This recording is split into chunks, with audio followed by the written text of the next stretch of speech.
Hi, and welcome to another edition of Dodgers Dugout. My name is Houston Mitchell, and I'm wondering if Rihanna is happy Matt Kemp is back in LA, if only for a short time. Big deal, so Saturday brought some big news. The Dodgers traded Adrian Gonzalez, Brandon McCarthy, Scott Kazmir and Charlie Culberson to the Atlanta Braves for Matt Kemp. What the heck is going on? What's going on is money. This was a straight payroll dump for both teams. Let's take a look at the players involved and what they are scheduled to make. Adrian Gonzalez, he will be paid $22.357 million in 2018 by the Braves, who released him the same day they acquired him.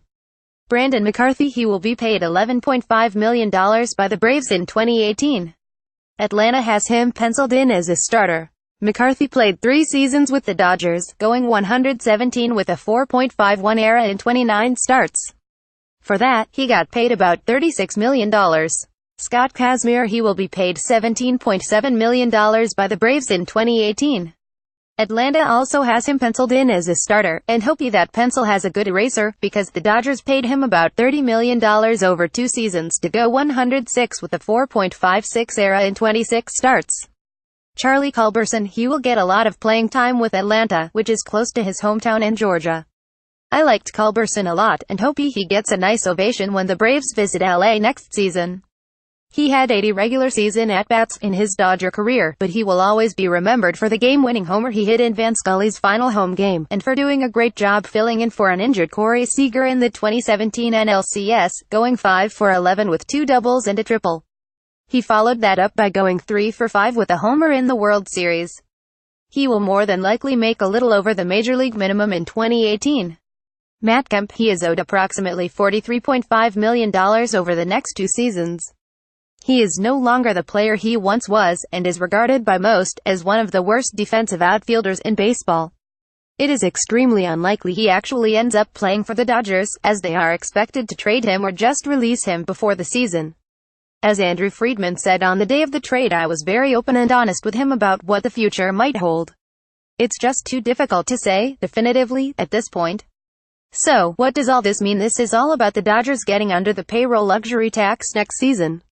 Each season, Major League Baseball sets a payroll threshold. If a team goes over that threshold, they have to pay a penalty. Each year they go over the threshold, the penalty they pay increases. The first year you go over, the penalty is 20% on the dollar. For example, if you are $1 million over the threshold, you owe $200,000. If you go over for a second straight year, you owe 30%. For the third and subsequent consecutive years, you owe 50%. The Dodgers have been over the threshold for the last 2 seasons, $201,617. The team was assessed a $36.2 million tax this year, based on a season-ending payroll of $253.6 million. Thanks to the way contracts are valued under the collective bargaining agreement, Saturday's trade puts the Dodgers under the 2018 total payroll threshold of $197 million. They currently have a payroll of approximately $173 million. They still need to add a few bench players for levers, so they will probably go into 2018 with a payroll of $175 million, $180 million. Why is this so important? Because once you come in under the payroll threshold, your penalty resets. So, if in 2019 the Dodgers go back over the threshold, their penalty will be 20%, not 50%. And the 2018 offseason will be filled with top free agents, such as Charlie Blackmon, Josh Donaldson, Bryce Harper, Clayton Kershaw, assuming he opts out of his current deal, Dallas Keuchel, Craig Kimbrell, Manny Machado, and that's just to name a few. So this trade was all about positioning themselves to sign a couple of big names after the 2018 season, in which they are still favored by most to win the World Series. Or, as Friedman said when this was pointed out, "Oh, I hadn't noticed. Is there a big free agent class next winter? Farewell Adrian." It is sad to see Adrian Gonzalez go. He was the heart and soul of the Dodgers offense for many seasons before his back gave out on him, and was one of the most popular Dodgers of all time. He had this message for Dodgers fans after he was traded: Gonzalez had to waive his no-trade clause for the deal to go through. My final decision was not based on playing time, as I had agreed to a limited bench role.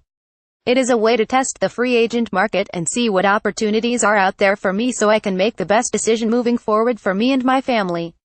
Lifting the no-trade clause is the hardest decision I have ever made in my career due to the fact that I loved every single second being a Dodger. I have talked through this whole process with Andrew and the Dodgers organization, and they are giving me this opportunity to see if there is a better fit for me somewhere else.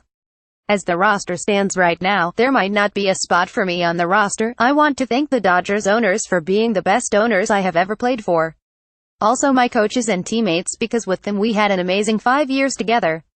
And most importantly, to all the Dodgers fans, no word or phrase can describe how grateful and blessed I am to have been a part of their cheers and support. The entire Dodger Nation welcomed me with open arms and took me in right away. Thank you for everything to the fans and the city of LA. You will always be in my heart. This closes a chapter for me, but not the book. And finally, who are the greatest Dodgers of all time? Look for more on this after the holidays as I turn to you to help decide. Start thinking about your top 10 all-time. Brooklyn and Los Angeles. Player, owner, announcer, any person with a connection to the Dodgers counts. Voting will begin in January. Until then, enjoy your holidays. Have a comment or something you'd like to see in a future Dodgers newsletter? Email me and follow me on Twitter at LawTimesHouston. Houston.Mitchell@LawTimes.com. Twitter at LawTimesHouston.